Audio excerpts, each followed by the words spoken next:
আসসালামু আলাইকুম। আমি শুরুতে বলে নেই, এটা কোনো বিক্রির পোস্ট না। আমি লাস্ট আমার একটা ফিশ ফাইন্ডার নিয়ে একটা পোস্টে বলেছিলাম যেটা লাইভ রিভিউ দিব। তো এটা আমি আগেও দেখিয়েছি।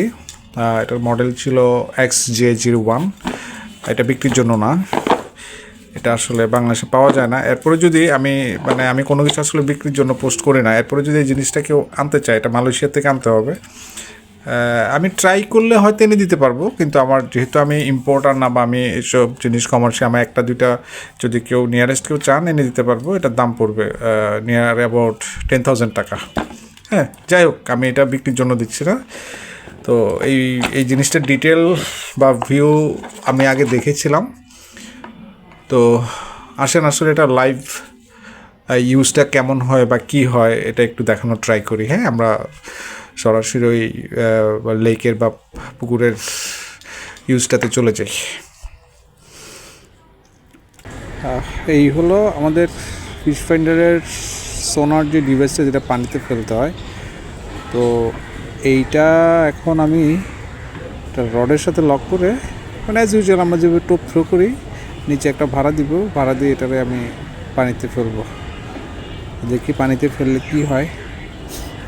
এটা অলরেডি পানিতে কাস্ট করে দিছি। তো আমাদের সাথে একজন বিখ্যাত লোক আছে, যদি যে উনি খুব নামি দামি লোক, তো উনি এটার আসলে ফিডব্যাক বা ফিল পেতে যাচ্ছে। তো এই জন্য বেসিক্যালি এটা ফেললাম। তো দেখি ডিভাইসটা আসলে কি কি দেখায় বা কি আউটপুট দেয়। আমরা একটু ডিভাইসটা চেক করি, কানেক্ট করি। এই হলো ডিভাইস, এই হলো আমাদের ডিভাইসটা। ডিভাইসটা আমি অন করি, দেখি কি গল্প কি কাহিনী দেখায়।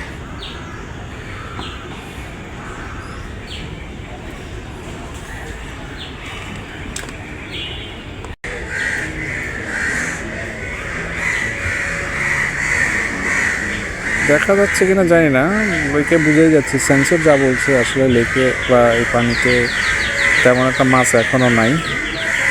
লেকে কোনো মাছ আসলে কোনো সিগন্যাল দেয় কিনা। এই যে একটা মাছ আসলে বা আশেপাশে রেঞ্জের মধ্যে মাছ আসলে এরকম দেখা যায়।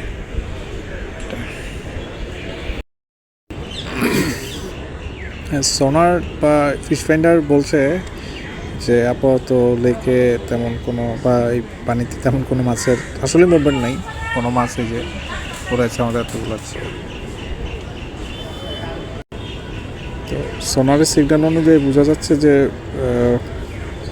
ফিশ ফাইন্ডারের সিগন্যাল অনুযায়ী বোঝা যাচ্ছে তেমন একটা মাছের মুভমেন্ট নাই। আমরা এখানেও দেখতে পাচ্ছি না, এখানে এতগুলো ছিপ ফেলা আছে, কোনো টোপে বা ফ্লোটে কোনো টাচ নাই। তো আসলে অবশ্যই এখানে সিগন্যাল দিবে। আমি সিগন্যাল দেখি কখন আসে সিগন্যাল, তাহলে বোঝা যাবে। আর মাছ থাকলে আসলে মাছের মুভমেন্ট না থাকলে সোনার শো করবে না। মাছ ঠান্ডার কারণে হয়তো মাছ এক জায়গায় বসে আছে, মুভমেন্ট নেই তেমন, তো ওটাও দেখাচ্ছে না। হইতে পারে মাছ হয়তো নিচে আছে, এক জায়গায় বসে আছে ঠান্ডায়। মাছ যদি মুভ করে অবশ্যই এখানে সিগন্যাল দিবে।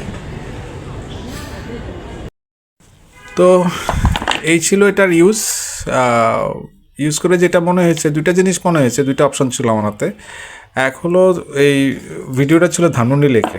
তো ধানমন্ডি লেকে আসলে লেক যত বড়, ওইখানে মাছের আসলে ডেন্সিটি মানে ঘনত্ব খুবই কম। লেক অনুযায়ী আসলে মাছের সংখ্যা কম, এই জন্য হয়তো ওরকম খুব বেশি আকারে সিগন্যাল দিচ্ছিল না। এক, দ্বিতীয়ত হলো শীতের সময় ছিল।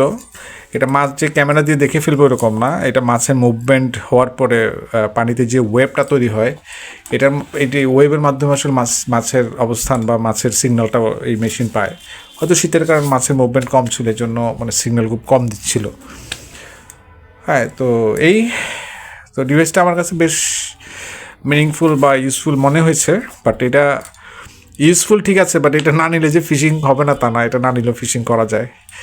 আসলে এই গ্যাজেট বা এই টাইপের টুল, স্মার্ট টুল জিনিসপত্র, দুইটা জিনিস হচ্ছে আমাদের মাছ ধরাটাকে সহজ করছে। তবে এইসব টুলের কারণে হয়তো বা আমি জানি না, হয়তো মাছ ধরার যে রিয়েল ফিলটা ওটা নষ্ট হয়ে যেতে পারে। তো এই টাইপের স্মার্ট টুল আসলে ব্যবহার করলে একরকম মজা, ব্যবহার না করলে আরেক রকম মজা, মানে দুইটাই আসলে এনজয়েবল। তো যাই হোক, সর্বোপরি টুলটা খারাপ না, আমার কাছে ভালোই মনে হয়েছে। এইসব ব্ল্যাঙ্ক পয়েন্টে বা ব্লাইন্ড পয়েন্টে মাছের যে খুব বড় লেক হয়, যদি বড় পুকুর হয়, তাহলে মাছ আসলে কোন জায়গায় বা কতটুকু ডিস্টেন্সে বা কোন লেয়ারে থাকে এই জিনিসগুলো বোঝার জন্য ইনফ্যাক্ট এইটা দিয়ে ওই পানির টেম্পারেচারও বোঝা যায়, অনেক কিছুই বোঝা যায়, আপনারা দেখছেন এখানে। তো এই লাইভ ইউজে দেখালাম যেটা দেখানোর কথা ছিল, তবে ভিডিওটা আসলে একা ছিলাম তো ভিডিওটা আসলে ওইভাবে করতে পারিনি। আসলে ফিশিংয়ে গেলে যদি কোনো হেল্পিং হ্যান্ড না থাকলে, আমরা দুজনেই বসছিলাম, হেল্পিং হ্যান্ড না থাকে অনেক কিছু চাইলে করা যায় না। তো ওইরকম ভিডিওটা এরকম ভালো হয়নি, তবে চেষ্টা করবো আরও ভালোভাবে ইন ফিউচার যদি কোনো জায়গায় ফিশিংয়ে যাই টুলটা নিয়ে গিয়ে আরও ভালোভাবে একটা ভিডিও দেওয়ার। তো এটা নিয়ে পর্যন্তই। খুদা হাফেজ, সবাই ভালো থাকবেন, সুস্থ থাকবেন, হ্যাপি অ্যাংলিং।